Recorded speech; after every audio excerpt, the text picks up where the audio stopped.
Umat yang dikasihi Tuhan, kita akan mulai ibadah kita dengan suatu pengakuan Allah yang Maha Kuasa yang menciptakan langit dan bumi menyelenggarakan ibadah ini. Amin. Mari kita berdoa untuk memulai ibadah kita pada hari ini.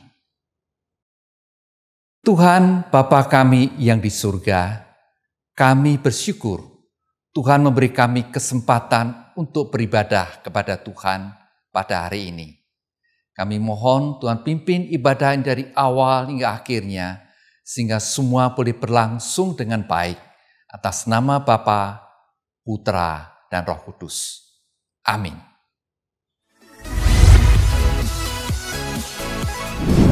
Halo, selamat pagi Bapak dan Ibu Guru, selamat pagi juga siswa dan siswi yang terkasih. Nah, hari ini kembali lagi kita akan bersama-sama beribadah. Namun sebelumnya, coba kalian ingat-ingat dulu di hari ini. Kalau misalnya kalian lihat kalender ya, di hari ini kita akan sama-sama ada satu hal yang berbeda dibanding hari Rabu sebelumnya atau hari Rabu yang lain. Ada apa? Coba kita ingat-ingat dulu ya. Ada yang ingat? Oke. Ya, betul sekali. Hari ini kita juga bertepatan akan ada satu event yaitu tentang Youth Conference. Ya, pasti udah semangat ya bagi kalian yang akan mengikutinya ya, baik peserta ataupun baik pembicara begitu ya. Tapi sebelumnya kita akan beribadah terlebih dahulu. Ya, mari sama-sama kita siapkan hati kita, pikiran kita, supaya ketika kita mendengarkan firman Tuhan, Roh Kudus boleh bekerja dalam diri kita masing-masing, kita boleh mendengarkan dengan baik, dan kita boleh menerima firman Tuhan dengan baik. Dan pada akhirnya kita bisa aplikasikan dalam kehidupan kita sehari-hari.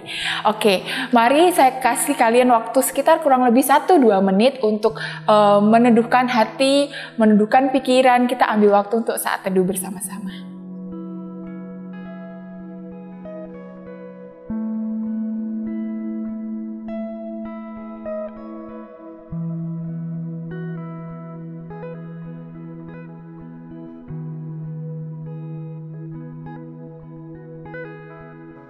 Sembari kalian masih dalam sikap saat teduh, kita akan bersama-sama menaikkan satu pujian.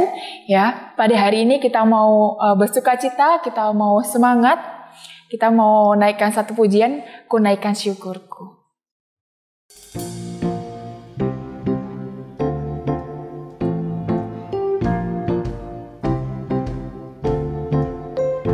Kasih yang begitu besar, lebih kuat dari dosa. Kasih yang menemukanku, selamatkan dan pulihkanku. Ku naikkan syukurku, ku tak akan berhenti memuji, meninggikan namamu, selalu menari, memuliakanmu. Dibebaskan, dibangkitkan, hidup yang kau beri, dan kini hanya untukmu.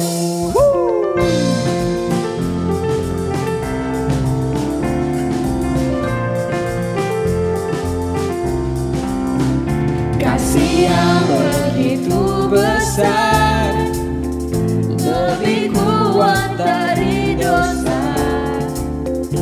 Kasih yang menemukanku, selamatkan dan pulihkanku. Ku naikkan syukurku, ku tak akan berhenti memuji, meninggikan namamu, selalu menari, memuliakanmu. Dibebaskan, dibangkitkan, hidup yang kau beri, dan kini hanya untukmu.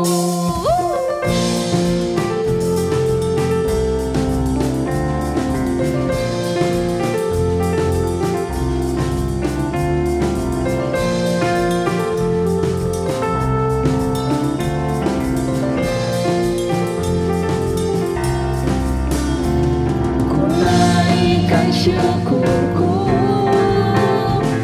ku naikkan syukurku,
Oke, kita sudah bersama-sama menaikkan pujian kita di lagu yang pertama ya. Biarlah lagu pujian yang pertama ini boleh terus mengingatkan kita bagaimana kita di dalam kehidupan kita, apapun yang sedang terjadi dalam kondisi kehidupan kita terus bersyukur bersama-sama dengan Tuhan. Nah, sekarang kita akan mau merenungkan sebagian dari perenungan firman Tuhan ya. Mari sama-sama kita boleh menaikkan pujian yang selanjutnya ini dengan sungguh-sungguh ya. Kemudian kalian resapi setiap kalimatnya dan kemudian kalian bisa merasakan kehadiran Tuhan gitu ya ketika kita bersama-sama menaikkan pujian ini. Nah, walaupun terkadang kita mengalami sesuatu hal yang mungkin tidak menyenangkan, kemudian kita sedih, kemudian ada kegagalan-kegagalan yang mungkin terjadi, tapi kita perlu ingat begitu ya, bahwa ada satu pribadi yang punya kasih yang sangat luar biasa, yang ada terus menyertai kita, yang terus mengasihi kita, terlepas dari apapun kondisi kita saat ini. Mau kita dalam kondisi yang tidak menyenangkan ya, walaupun sekarang kita berbeban berat juga begitu ya, badai dan permasalahan hidup silih berganti, tetapi kita mau mengingat gitu ya, kita mau terus menyerahkan hidup kita ke dalam tangannya Tuhan. Satu pribadi yang terus ada di dalam kehidupan kita, satu pribadi yang terus menguatkan kita. Mari sama-sama kita menaikkan satu pujian, Ada Dalam Hatimu.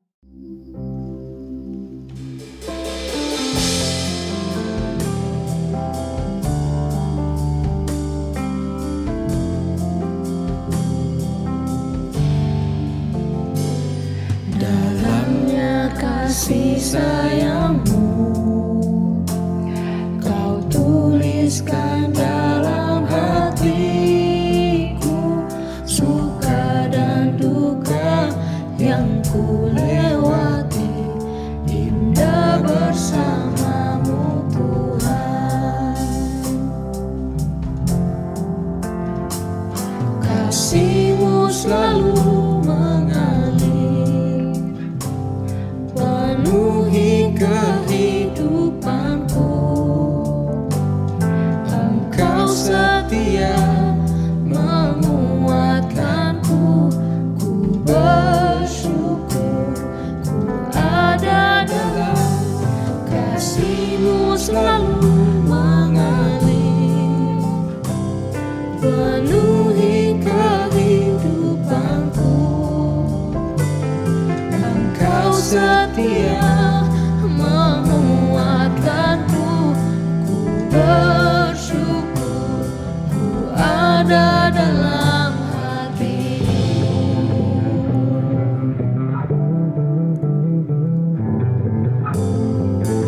Na na na na na na na.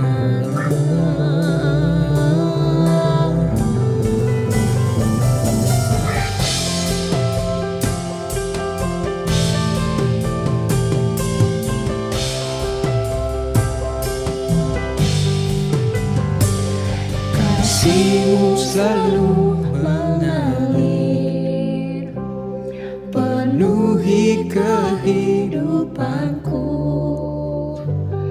Engkau setia menguatkanku. Ku bersyukur karena Kau setia. Ku bersyukur untuk selama-lamanya. Penuhi kehidupanku. Engkau setia menguatkanku.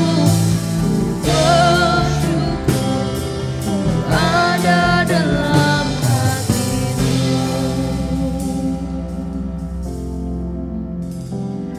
Engkau setia menguatkanku.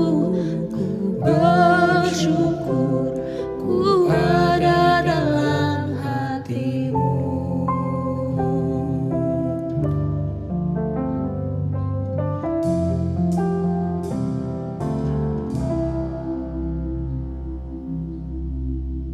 Mari Bapak dan Ibu serta siswa dan siswi yang terkasih, sebelum kita mendengarkan perenungan firman Tuhan, kita bersatu di dalam doa. Mari kita berdoa. Bapak yang baik, kami bersyukur di dalam pagi hari ini kami boleh bersama-sama memuji nama Tuhan. Kami boleh bersama-sama untuk terus beribadah kembali lagi ke dalam hadirat Tuhan. Saat ini kami mau mengambil satu waktu untuk berdiam diri, untuk mendengarkan sebagian dari perenungan firman Tuhan. Kiranya Engkau menolong kami supaya apapun yang akan disampaikan oleh pengkhotbah, Engkau boleh menegur kami, mengingatkan kami, dan menguatkan kami dari setiap firman Tuhan yang disampaikan. Kami mau menyerahkan waktu-waktu ke depan ke dalam tangan Tuhan. Kiranya Engkau memimpin kami, Engkau memelihara kami dari saat ini sampai selama-lamanya. Di dalam nama anak-Mu yang tunggal, Tuhan Yesus Kristus, kami sudah berdoa dan mengucap syukur. Amin.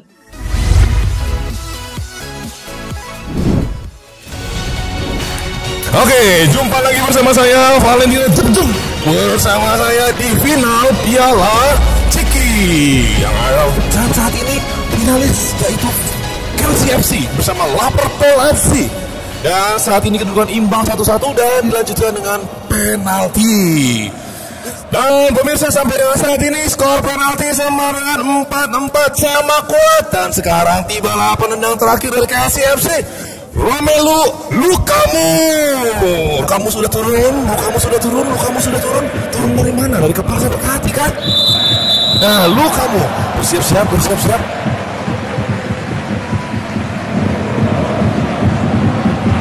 Lukaku menendang dan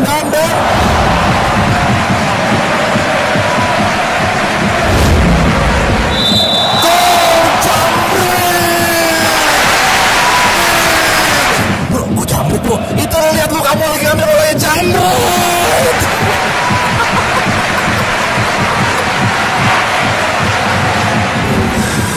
Baik, setelah tragedi tadi jambret tadi, sekarang kita tiba di penendang terakhir dari Liverpool FC. Akankah Soleh berhasil saudara-saudara untuk menyamakan kedudukan? Mari kita lihat Soleh menang dan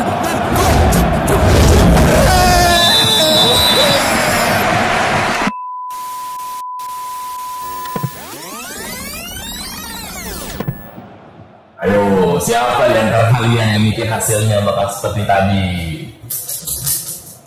Akankah Soleh berhasil saudara-saudara untuk menyamakan kedudukan?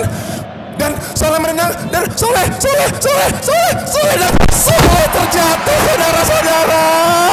Dan apa yang terjadi di tangan kiper hanya menahannya dengan sebuah sentuhan sederhana saja. Soleh tertunduk, Soleh menangis, Soleh.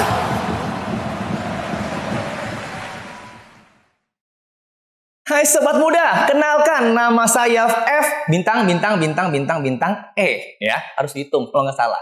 Dan tentunya Anda semua tahu nama lengkap saya, bukan? Karena tertulis di bagian sini. Barusan udah hilang ya.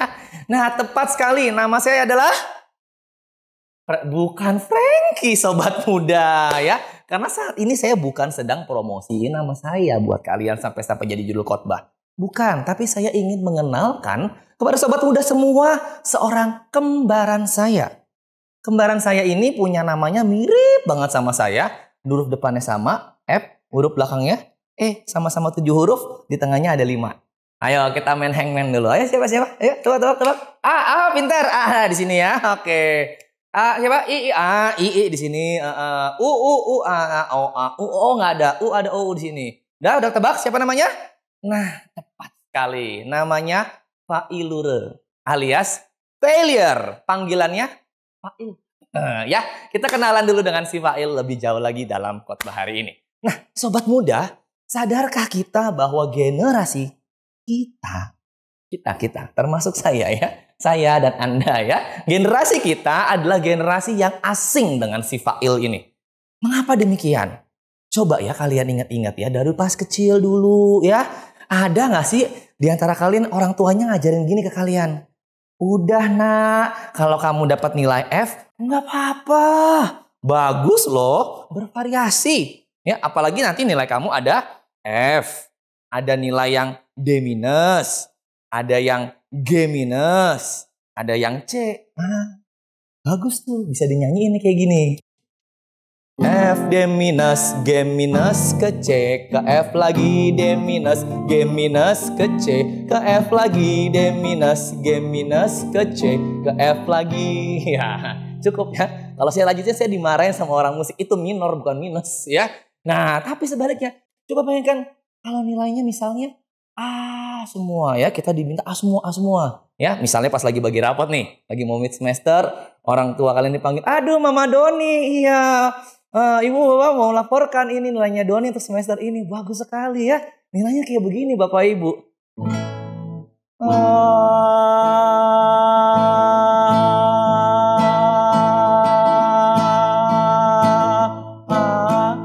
Ada minusnya 1, A minus ya. Kan gak enak didengarnya. Mending kayak tadi kan variasi. Tapi sobat muda, sayang sekali, sungguh sejuta sayang ya. Karena kita jarang atau mungkin gak pernah kali ya diajarin begitu.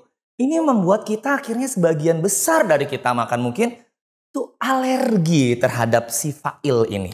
Ya, alergi tentang apa yang namanya kegagalan, failure. Kenapa ya? Karena kita diajarkan buat sukses. Kita terbiasa dengan kisah sukses. 100 kisah sukses. Wah, dan lain-lain lah pokoknya ya. Bahkan kita terbiasa dengan tontonan seperti adu penaltinya si Soleh tadi yang di awal. Ya, sebelum di rewind ya tentunya ya. Kita wah Soleh menjadi pahlawan saudara-saudara. Tapi ternyata kadang-kadang tidak begitu. Ya, nah itu dia. Kita biasa dengan cerita-cerita sukses. Dan bahkan sobat-sobat muda, kadang demi mencapai kesuksesan tersebut, karena aku tidak boleh gagal, jangan sampai mengalami kegagalan. Ada di antara kita yang mungkin menggunakan berbagai macam cara. Kalau kita mau jujur dan melihat dunia di sekitar kita, bahkan mungkin pengalaman kita sendiri, bukankah memang seperti itu sobat muda? Untuk menghindari dapat nilai yang jelek, untuk mendapatkan sebuah prestasi dan juara, lomba kayak juara kelas kayak ada apapun, atau bahkan mencapai sebuah tujuan karena ambisi gitu kan ya. Tentunya karena juga kita nggak ingin fail, kita nggak ingin fail, kita kompromi dengan banyak hal. Ya, kita kompromis lah. Nggak apa-apa lah, curang dikit. Saya nggak bilang kalau emang nggak ada di antara kita, oh enak aja. Pak saya tuh kalau mau berjuang, saya berjuang keras. Saya mencapai tujuan, saya berjuang keras, belajar keras. Nice.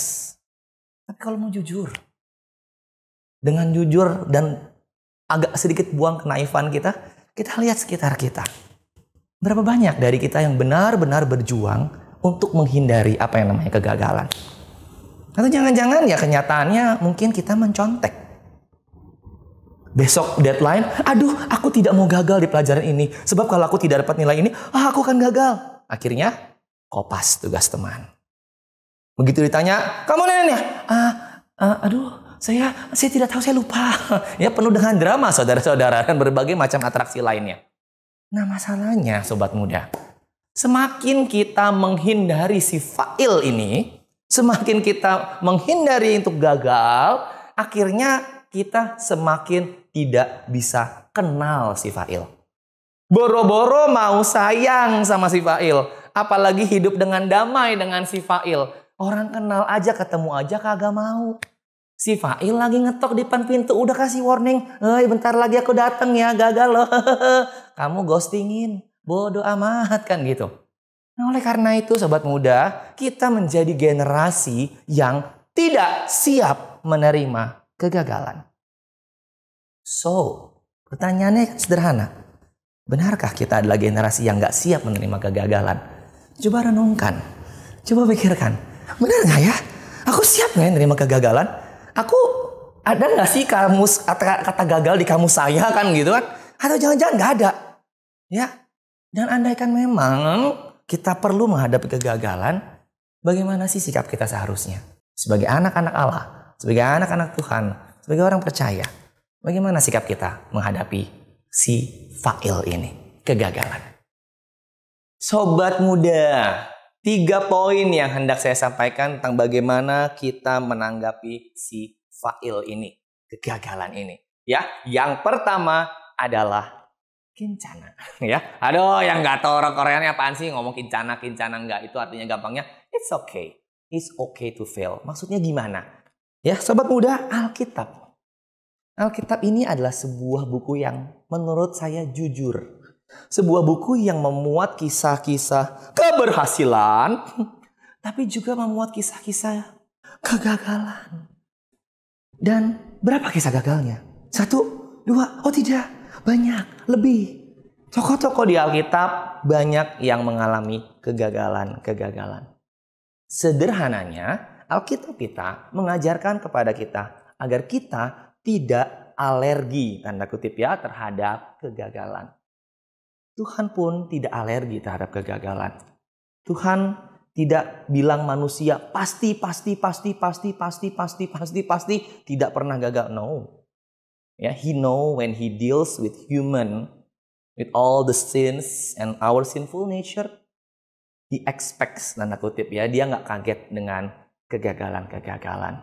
Ya, ini bukan buku yang berisi kisah yang sempurna alias tanpa cacat.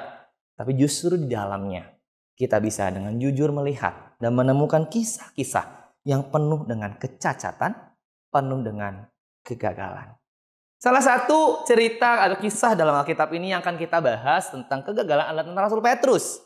Siapakah dia? Sobat muda, tentunya kita tahu bahwa Rasul Petrus adalah salah seorang dari ke-12 Rasul Yohanes Yesus Kristus. Ya, Petrus adalah seorang yang digambarkan dengan pemberani, nekat, impulsif itu senggol bacok ya. Sudah makan korban satu kuping kan begitu. Dan ngomong dulu baru mikir. Dan salah satu kutipan dari Petrus yang terkenal ada di Matius 26 ayat 35 ya. Sekalipun aku harus mati bersama-sama engkau, aku takkan menyangkal engkau. Petrus tahun berapa gitu ya, kepada Yesus Kristus. Ini tapi kalau dilawan dengan lagunya gini. Namun kenyataannya tak sejalan.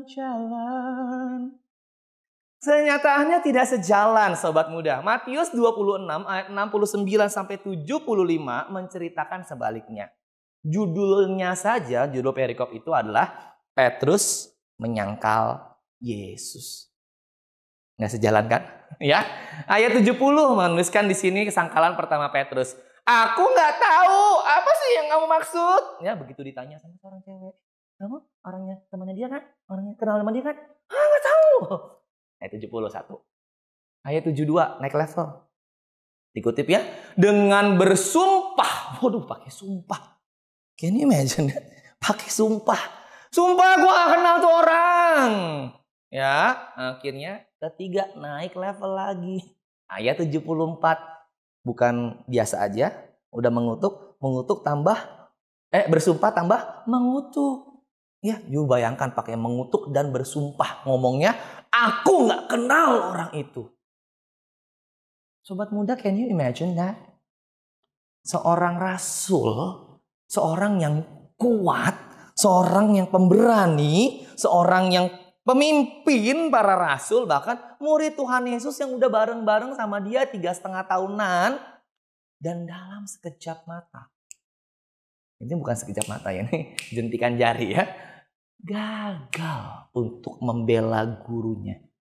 Gagal untuk menepati kata-katanya sendiri. Sobat muda, tidak peduli sekuat apapun kamu. Tidak peduli sepintar apapun kamu. Tidak peduli secantik, seganteng, secerdik apapun kamu. Bahkan tidak peduli seberapapun lamanya mungkin. Aku sudah jadi Kristen 15 tahun, 16 tahun, mungkin 20 tahun gitu kan ya. Aku sudah ke gereja. Oh no. Berapapun lamanya kita dididik bersama dengan Tuhan, dididik dalam iman kita. Bahkan seberapapun kuatnya kita berusaha untuk lari dari apa yang namanya kegagalan. Namun, kegagalan, si fa'il, adalah sesuatu yang sangat mungkin terjadi dalam hidup kita. Kalau si fa'il boleh ngomong, fa'il ini mirip kayak Thanos. Ngomongnya apa? I am inevitable. Itu lanjutannya ya. Nah itu dia. I am inevitable. Aku tuh nggak terhindarkan. Jadi sobat muda yang terkasih, dalam perjuangan kita di dunia ini, ketika hayat masih di kandung badan, marilah kita belajar untuk menerima sebuah kenyataan bahwa memang kenyataannya tidak menyenangkan ya. Sangat tidak menyenangkan ya. Bahwa kegagalan itu ada dan nyata. Serta inevitable. Mungkin di antara kalian ada yang belum merasakan kegagalan. Karena apa? Karena aku selalu diproteksi ya. Papa mamaku selalu mencegah aku gagal. Aku jatuh pun tidak boleh ya. Aku selalu dilesin dengan yang bagus, makanya nilaiku selalu bagus, nggak pernah turun dari peringkat 1 mungkin. Ya. Tapi mungkin sebaliknya di antara kalian ada juga yang sudah terlalu sering gagal. Bahkan mungkin nggak pernah rasanya kok berhasil dalam hidup ini. Yang manapun kalian saat ini. Baik yang terlalu sering, maupun yang juga mungkin belum pernah rasanya nggak kenal dengan si file ini. Mari kita terima hal satu. Yang pertama tadi. Ya, it's okay to fail. Sobat muda, saya tidak membenarkan apa yang dilakukan Petrus dan bagaimana akhirnya dia tuh hilang gitu ya. Untuk respon dari kegagalannya. Dia hilang, mungkin dia sembunyi, mungkin dia nggak tahu lah gitu ya. Tapi satu hal yang bisa kita lihat dari kejadian ini adalah seseorang, bahkan mungkin kita juga, ya, setiap orang rata-rata secara umum membutuhkan waktu untuk memproses kegagalannya. Ya, Petrus ada waktu memproses, hilang sementara lalu muncul lagi. Ya, kita secara umum orang-orang juga perlu waktu untuk memproses kegagalannya. Kita tuh bukan manusia super yang detik ini gagal, selanjutnya langsung bangkit kan gitu. Bahkan Superman aja kalaupun gagal, ya agak-agak lama gitu ya ceritanya, dramanya. Batman juga gitu gagal, akhirnya dia menghilang dulu, lepas topengnya, balik-balik. Kita bukan sesuper itu. Ya, saya tuh nggak membayangkan kalau waktu itu tuh Petrus langsung sesuper itu gitu ya. Langsung gagal, langsung bangkit. Jadi bahkan pas Yesus lagi dibawa ke Golgota, lagi memikul salib, Petrus langsung tiba-tiba, berani gue langsung wajar semua tentara Romawi dilawan semua, lepaskan guruku. Terus begitu dia ditahan-tahan ya sama tentara-tentara Romawi, guru gitu. Terus tiba-tiba Yesus lagi pegang lagi mikul salib, udah jatuh, terus ngelihat. Terus Yesus cuma ya lemas tapi cuma senyum ngeliat. Itu kalau Petrus dan Yesus tatap muka, tatap mata. Jelek, malu, sakit, takut, sedih, kecewa dengan segala dirinya. Ya, jadi bayangkan, sobat-sobat muda yang terkasih. Ya, poin yang kedua ini yang benar-benar kita bisa pelajari adalah when we fail, give ourselves enough time. Saya katakan enough time to grieve. Ya. Enough time. Kenapa waktu yang cukup gitu ya? Karena waktu yang cukup bagi banyak orang, justru banyak yang tidak memberikan waktu yang cukup untuk mereka berduka. Banyak orang yang nggak memberikan kesempatan bagi dirinya untuk merasakan apa yang akhirnya perlu dirasakan. Karena apa? Nggak bisa orang gagal harus langsung sukses. Kalau nggak, aku yang selalu sukses gitu kan. Nggak kenal dengan kegagalan. Akhirnya begitu gagal langsung, enggak, aku nggak pernah gagal. Ini aku nggak gagal. Ya, kalau kita meresponi seperti itu, justru sebaliknya, hal itu akan membuat kita semakin tertekan dengan kegagalan-kegagalan yang kita alami. Kita sibuk menyangkal karena semua energi yang kita punya kita salurkan ya. Untuk menyangkal, denial. Oh enggak, aku enggak gagal, aku tuh enggak bisa gagal, aku enggak boleh gagal, aku tuh anak paling pintar. Capek. Ya, capek. Bahkan bukan enggak sedikit ya orang yang akhirnya terus-menerus, aku tuh sudah begini, giliran gagal, jebret, maaf ya, tiba-tiba konslet. Ya, gangguan mental. Ya kita pernah lah ada baca-baca berita ya, beberapa caleg yang rasanya mungkin selama ini berhasil, giliran sekalinya gagal, jebret. Hilang segala sesuatunya, stresnya agak berkepanjangan. Oleh karena itu sobat muda, bagi kita yang mengalami kegagalan, yuk save our energy. Ya, save energi kita. Untuk apa? Untuk bisa merasakan apa yang memang perlu untuk kita rasakan.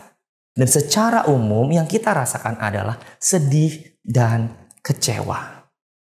Bagi kalian yang mungkin pernah menangis begitu sedih dan begitu kecewa, bahkan mungkin menangis agak panjang, capek kan rasanya? Yes, even to feel what we need to feel, itu perlu loh energi. So, give yourself time to grieve. Give yourself enough time to grieve and enough energy to grieve. Karena berduka pun capek. Oke sobat muda, setelah poin 1 dan poin 2 kita is okay untuk gagal. Nah, kita selalu minta mengalami kegagalan, kita menyadari, kita memberikan waktu bagi kita untuk berduka. Poin yang ketiga, bagaimana langkah yang ketiga adalah sebuah langkah yang kedengarannya klise ya. Tapi ini adalah sebuah langkah yang sangat penting. Bertanya dan merefleksikan diri kepada diri sendiri dan bertanya seperti ini. Apa yang Tuhan ingin nyatakan melalui kegagalan ini? Sobat muda, mari kita sedikit melompat ke Injil Yohanes pasal 21. Ya, Injil Yohanes pasal 21 itu kejadiannya setelah Petrus menyangkal Yesus bangkit, dan juga Yesus akhirnya bangkit dan menampakkan diri kepada murid-muridnya kurang lebih 2 kali. Ya, termasuk tentunya kepada Petrus. Nah, setelah kejadian-kejadian penampakan diri itu, rasul-rasul itu mulai beraktivitas. Ya, mereka udah mulai kembali melaut. Kembali Petrus juga bersama beberapa yang lain beraktivitas melaut. Nangkep ikan. Ya, seakan-akan tuh ya life must go on dan masa duka saya sudah berakhir. Masa grieving saya sudah berakhir. Ya, dengan apalagi tadi aku sudah ngelihat Yesus bangkit. Wah, sudah berakhir lah, benar kan? Tapi mungkin ketika kita merasa bahwa kita sudah move on, kita sudah selesai berduka, kita sudah bisa bangkit dari kegagalan, life must go on. Tapi Tuhan sepertinya tidak berpikir bahwa ini sudah selesai di sini. He is not finished yet with Peter. Akhirnya, menurut Tuhan seakan-akan mengatakan bahwa kegagalan Petrus ini perlu diluruskan. Ya, diubahkan, diluruskan kembali. Singkat cerita, kalau nanti teman-teman sobat muda bisa membaca di Yohanes 21, ya ayat 15 sampai 19, itu adalah salah satu percakapan yang terkenal ya. Percakapan antara Yesus dan Petrus. Di situ Yesus bertanya sampai 3 kali kepada Petrus. Simon anak Yohanes, apakah engkau mengasihi aku lebih dari mereka semua? Petrus pun ditanya begitu 3 kali, jawab terus 3 kali. Tapi memang tensionnya agak berbeda ya. Yang pertama bilang, benar Tuhan, kau tahu aku mengasihi engkau lebih daripada mereka semua. Ketika sekali lagi, sama Tuhan. Giliran ketiga kali diajukan. Ada tertulis, Petrus sedih dan menjawab, Tuhan, engkau tahu segala sesuatu. Engkau tahu bahwa aku mengasihi engkau. Dan untuk ketiga pertanyaan itu, Yesus selalu menutupnya dengan, gembalakanlah domba-dombaku. Nah, secara sederhana, mari kita lihat, ya, mengapa sih sampai percakapan ini diinisiasikan? Kenapa sih Tuhan Yesus sampai segitu inisiatifnya, niat gitu ya, untuk sampai ngajak Petrus ini ngomong kayak begini? Mengapa juga sampai Yesus sampai bertanya sampai 3 kali kepada Petrus? Emangnya Tuhan Yesus nggak tahu isi hati Petrus? Emangnya Tuhan Yesus nggak tahu apa yang akan dijawab Petrus? Tahu, ya. Tapi pertanyaan-pertanyaan ini seakan ingin mengajak Petrus untuk flashback. Bukan nyindir ya, bukan. Tapi mengajak Petrus buat flashback. Episode kegagalannya itu. Episode di mana Petrus dengan so yakin mendeklarasikan bahwa aku tidak akan tergoncang walaupun yang lain tergoncang. Aku akan belain kamu, aku nggak akan menyangkal engkau. Kalau perlu aku mati buat. Pertanyaan ini ngajak Petrus buat meriksa kembali dirinya.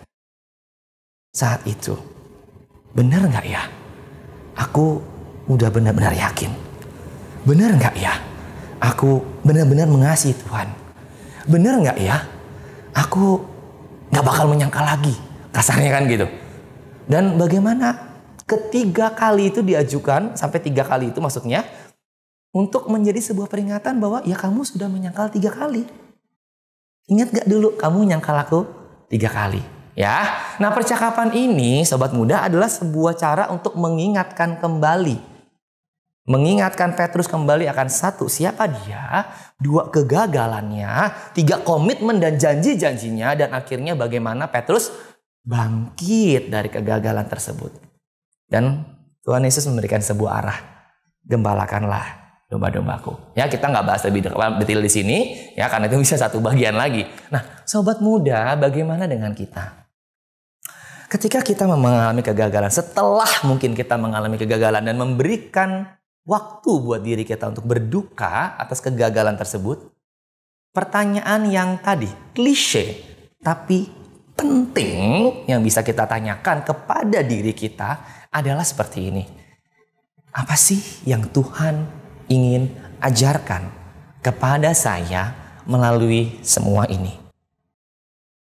Yang kedua, apa sih yang Tuhan ingin nyatakan tentang dirinya melalui semua ini? Dan yang ketiga, kita bisa melihat ke dalam diri juga, apa sih yang Tuhan ingin nyatakan tentang diri saya?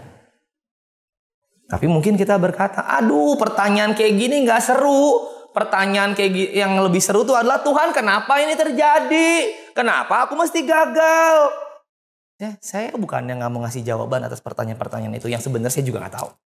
Tapi entah kenapa saya merasa Tuhan lebih tertarik untuk kita lebih merenungkan ketiga pertanyaan tadi. Melalui kejadian ini, melalui kegagalan ini, melalui pengalaman ini, apa sih yang kamu tahu, kamu sadari tentang aku? Apa yang makin kamu kenali tentang aku? Apakah kamu makin tahu bahwa aku adalah Tuhan yang berdaulat? Apakah mungkin aku tahu, oh iya, ternyata selama ini aku terlalu sombong. Oh iya, selama ini ternyata aku tuh terlalu mengandalkan diri sendiri. Oh iya, selama ini ternyata teman-temanku udah mau nolong aku justru malah tendang mereka jauh-jauh. Aku terlalu mengandalkan dan sombong dan terlalu kepercaya diri dengan kekuatanku sendiri. Selama ini aku nggak tahu ada Tuhan di mana. Mungkinkah melalui kegagalan-kegagalan yang kita alami, saya nggak tahu secara pasti kegagalan apa yang sobat-sobat muda alami. Tapi mungkinkah melalui kegagalan itu Tuhan ingin menyatakan sesuatu tentang dirinya, tentang hidup, tentang diri kamu. Ya, jadi kalau kita udah merenungkan semua ini dan kita dapat jawabannya gitu kan, seakan-akan itu Tuhan mengatakan kepada kita gitu. Udah tahu ya, yuk move on dengan pemahaman yang baru, dengan insight yang baru. Yuk move on. Tapi sobat muda, ketika kita akhirnya Tuhan menyatakan jalannya kepada kita, Tuhan mengajak kita buat bangkit dan move on, bukan berarti kita setelah itu nggak akan gagal lagi. Ya, kita berpikir, wah, aku udah gagal sekali lagi, berarti habis ini pasti berhasil terus. Oh, no. Ya, sobat muda, ada saja mungkin di antara kita ya yang udah ujian berkali-kali. Mungkin yang kelas 12, yang last year gitu kan ya, berusaha untuk tes IELTS. Aduh Pak, aku tuh udah tes IELTS 3 kali, 4 kali, tapi nggak dapet 6,5. Giliran dapat 6,5, iya ininya 5,5 readingnya, padahal readingnya boleh harusnya 6. Aduh, kok nggak lolos? Atau mungkin nanti ya saya mempersiapkan kemungkinan yang ada saat nanti mungkin kalian akan ambil SNMPTN, SBMPTN, jalur mandiri, segala macam jalur-jalurnya. Kok nggak ada yang lolos ya? Padahal aku sudah berusaha memperbaiki kesalahanku. Nah sobat muda, mari kita memiliki sebuah perspektif yang baik dan benar. Perspektif iman yang benar. Bahwa kita nggak pernah diajarkan ada hitungan bahwa oke, 1 kali gagal, pasti nanti 1 kali berhasil. 1 kali gagal, 1 kali berhasil. 2 kali gagal, 2 kali berhasil. No. Tuhan nggak pernah janjikan seperti itu. God never promised that way. Ya, 1 kegagalan dibayar 1 kali keberhasilan. No. Tapi satu hal yang diajarkan Tuhan, sobat muda, bahwa ketika kamu gagal, ketika kita gagal, bahkan ketika kita gagal sampai hancur sekalipun, Tuhan menjanjikan apa? Aku tidak akan pernah meninggalkan dan tidak akan pernah berhenti mengasihi kamu. Orientasi kita nih hendaknya bukan diarahkan pada mengejar keberhasilan di dunia. Oh, nanti gagal pasti berhasil. No. Tapi kembali kita melihat, meskipun kita gagal di dunia ini, atau bahkan mungkin ketika kita dianggap gagal oleh dunia ini, Tapi ketika kita belajar dan bangkit dari kegagalan itu, kita berubah dan bertumbuh dan mengarahkan pandangan kita, pikiran dan tujuan kita kepada Kristus yang adalah tujuan hidup kekal kita. Bukankah saat kita melakukan itu, kita sedang menikmati bagaimana berjalan bersama, menikmati relasi bersama-sama dengan Tuhan sampai pada akhirnya kita menuju kekekalan. Oleh karena itu sobat muda, 3 poin sudah disampaikan. Ya, nggak usah diulang lagi, ingat sendiri ya. Dan nama gue F, bintang, bintang, bintang, bintang, bintang, E. Alias failure. Kenalan dong? Amin. Kita berdoa. Tuhan, kami bersyukur Engkau adalah Allah yang tidak meninggalkan kami bahkan ketika kami gagal. Engkau juga bukanlah Allah yang alergi terhadap kegagalan kami. Engkau bukanlah Allah yang pada akhirnya menghancurkan kami ketika kami gagal. Padahal kami sendiri sadar bahwa dalam kegagalan-kegagalan kami, bahkan mungkin dalam ketidakberhasilan kami di dunia ini, mungkin bukan karena kami tidak cukup pandai, tapi karena mungkin kami gagal mengandalkan Engkau. Mungkin kami terlalu sombong, terlalu percaya diri dengan diri kami. Ampuni kami Tuhan atas setiap dosa dan pelanggaran kami. Kalau kami sombong, kalau bahkan mungkin kami alergi terhadap kegagalan. Tapi terima kasih Bapak, sekali lagi Engkau telah mengajarkan kami untuk kami benar-benar boleh menikmati, embrace setiap kegagalan, dan lebih lagi melihat Tuhan di dalam setiap kegagalan itu. Karena Engkau sekali lagi berjanji bahwa Engkau tidak akan meninggalkan kami, dan Engkau tidak akan pernah berhenti mengasihi kami.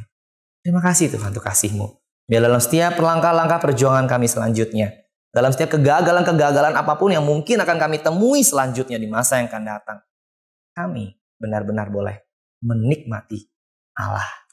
Terima kasih Bapak, ini doa kami dalam Kristus Yesus kami berdoa. Amin.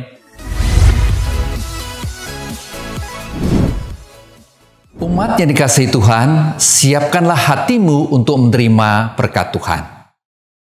Kasih dari Allah Bapa yang terus-menerus mengalir dalam hidupmu, kasih dari Tuhan Yesus yang tidak pernah meninggalkan hidupmu, dan penyertaan dari Roh Kudus yang akan mengarahkan, menuntun kalian, memimpin kalian untuk boleh menyelesaikan masalah-masalah yang kalian hadapi mulai dari hari ini sampai Tuhan Yesus datang kembali. Amin.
Antusias, inovatif, pemimpi, Pejuang, Gigih, aktif, Motivator. tekun, masa depan, energi, solid, berharga, transformasi, berjuang,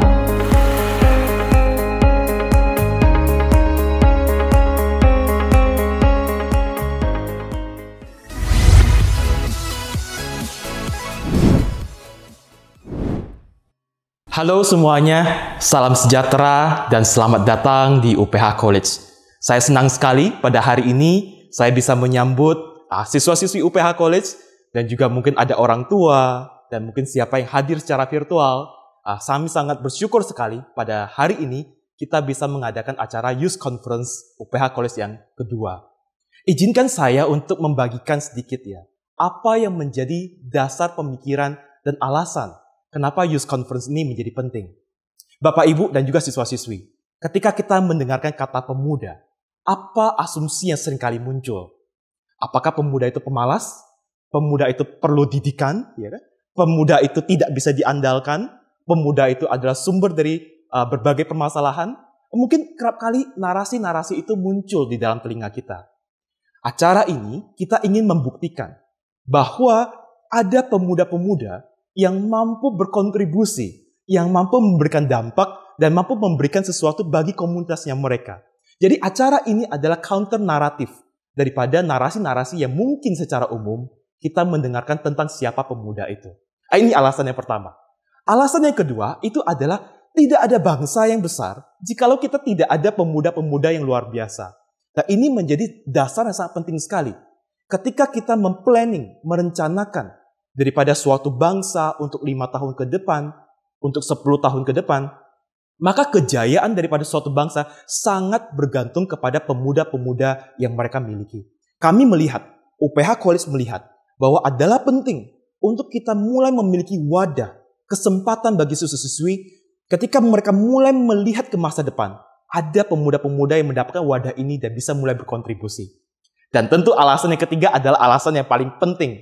Alasan yang ketiga ini adalah perintah Tuhan sendiri. Seperti tertulis di dalam Alkitab, bahwa hai anak muda, hai orang muda, bangkitlah. Ini adalah kesempatan kalian. Tidak ada orang yang terlahir tanpa talenta sama sekali. Saya percaya, sekolah kami percaya, bahwa setiap siswa-siswi UPH College memiliki talenta yang berbeda-beda, yang unik dan baik yang bisa dikembangkan. Wadah ini adalah kesempatan bagi kalian untuk kalian membagikan talenta kalian, membagikan pengetahuannya kalian, membagikan skills-nya kalian, sehingga kalian bisa mulai melihat dan mempersiapkan diri kalian untuk masa mendatang. Akhir kata, semoga acara ini bisa menjadi berkat bagi semua yang hadir, khususnya siswa-siswi UPH College, ataupun orang tua yang hadir secara virtual, dan biarlah nama Tuhan yang dipermuliakan. Selamat mengikuti Youth Conference 2021. Tuhan Yesus memberkati.